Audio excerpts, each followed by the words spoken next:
इन गानों को मोहम्मद रफी ने नए गायकों या गायिकाओं के साथ गाए हैं।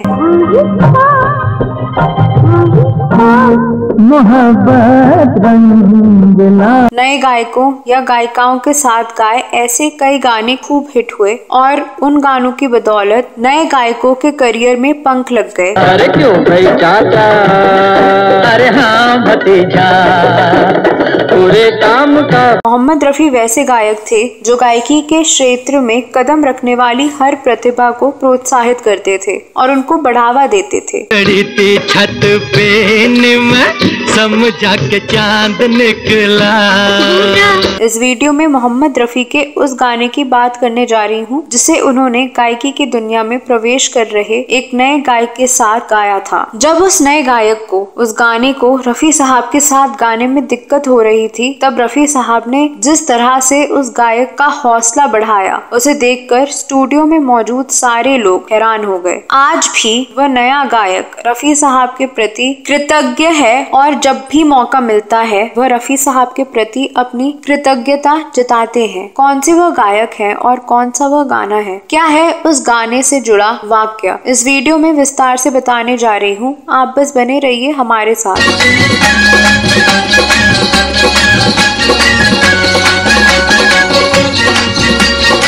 दोस्तों, बात कर रही हूँ उस गाने की जिसने 80 के दशक में धूम मचाई थी और वह गाना हर कहीं बजता था। मेरा चना है अपनी मर्जी का, ये दुश्मन है। ये गाना साल 1981 में रिलीज हुई फिल्म क्रांति का है, जिसका निर्माण और निर्देशन मनोज कुमार ने किया और जिसमें दिलीप कुमार के साथ मनोज कुमार, शशि कपूर, शत्रुघ्न सिन्हा, हेमा मालिनी और परवीन बॉबी ने भूमिकाएं निभाई। इस फिल्म का संगीत लक्ष्मीकांत प्यारेलाल ने दिया, जबकि गीत मनोज कुमार और संतोष आनंद ने लिखे। लंबी लंबी उमरिया। इसके सारे गाने खूब लोकप्रिय हुए। लक्ष्मीकांत प्यारेलाल ने फिल्म के गानों के लिए मोहम्मद रफी, किशोर कुमार, लता मंगेशकर, मन्ना डे, महेंद्र कपूर, शैलेंद्र सिंह और नितिन मुकेश की आवाज इस्तेमाल किया।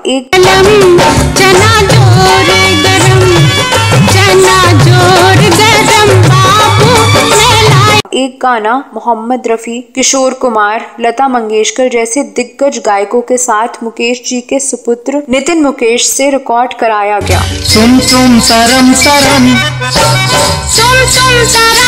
उन दिनों नितिन मुकेश गायकी की दुनिया में नए नए आए थे। इस गाने के रिकॉर्ड होने के बारे में नितिन मुकेश जी ने पिछले दिनों मुंबई में आयोजित कार्यक्रम में बताया था कि उनको ये गाना मोहम्मद रफी, किशोर कुमार और लता मंगेशकर जैसी महान हस्तियों के साथ गाना था। उस गीत में लता दीदी, किशोर दा, रफी साहब, तीन दिग्गज। फिर जब ये गाना रिकॉर्ड किया जा रहा था तब वो बार बार गलतियां कर बैठते थे, जिसके कारण गाने को कई बार रिकॉर्ड करना पड़ रहा था। ये मौका मिला कि ये गीत मैं गा सकूं। गलती पे गलती करता गया, गलती पे गलती। उन्होंने बताया कि इस गीत में पहले लता दीदी की लाइनें आती हैं, फिर किशोर कुमार जी की लाइनें हैं, फिर रफी साहब की लाइनें आती हैं और फिर मेरी लाइनें। रफी साहब की लाइनें आती हैं, फिर मेरा।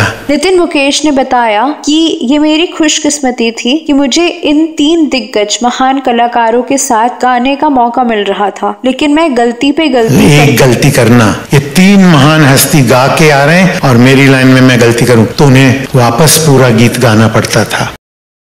और उस जमाने में आज की तरह तकनीकें नहीं थी कि आप बाद में भी करेक्ट कर लो। एक भी गलती होने पर पूरा गाना फिर से रिकॉर्ड करना पड़ता था। मैं जब गलती करता तो तीनों महान हस्तियों को वापस पूरा गीत गाना पड़ता था। ऐसा देखकर लक्ष्मीकांत जी मेरे पास आए और कहा कि बेटा, आप अगर नर्वस हो रहे हो तो तुम्हारी लाइनें बाद में कर लेंगे। लक्ष्मी जी आए कि बेटा, आपको अगर नर्वस हो रहे हो नितिन, तो तुम्हारी लाइनें बाद में कर लेंगे।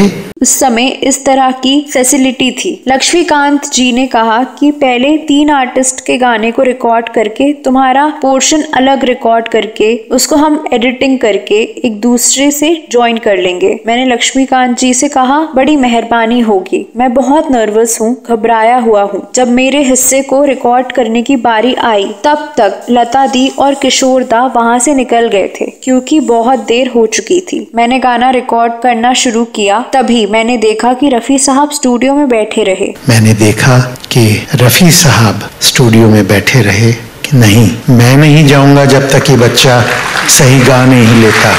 उन्होंने कहा नहीं, मैं नहीं जाऊंगा जब तक कि बच्चा गाना सही तरीके से गा नहीं लेता है, तब तक मैं नहीं जाऊंगा। इसके बाद उन्होंने मुझे हिम्मत दी और मेरा हौसला बढ़ाया। जब तक मेरा गाना खत्म नहीं हुआ तब तक वो मेरे साथ बैठे रहे और मुझे प्यार करते रहे। एकदम इसी तरह गाओ, अपने प्यार से मुझे एनकरेज करते रहे और जब तक गाना ओके नहीं हुआ तब तक मेरे संग बैठे रहे और मुझे प्यार देते रहे। मेरे लिए ये मेरे जीवन की बहुत बड़ी उपलब्धि है। मैंने उस महान इंसान के आशीर्वाद पाए हैं। मैं इनके पांव छू सका और इनका प्यार पा सका। ये मेरे लिए जीवन की बहुत बहुत बड़ी उपलब्धि है कि मैंने इस महान इंसान, इन महान इंसान के आशीर्वाद पाए, इनके पांव में छू सका।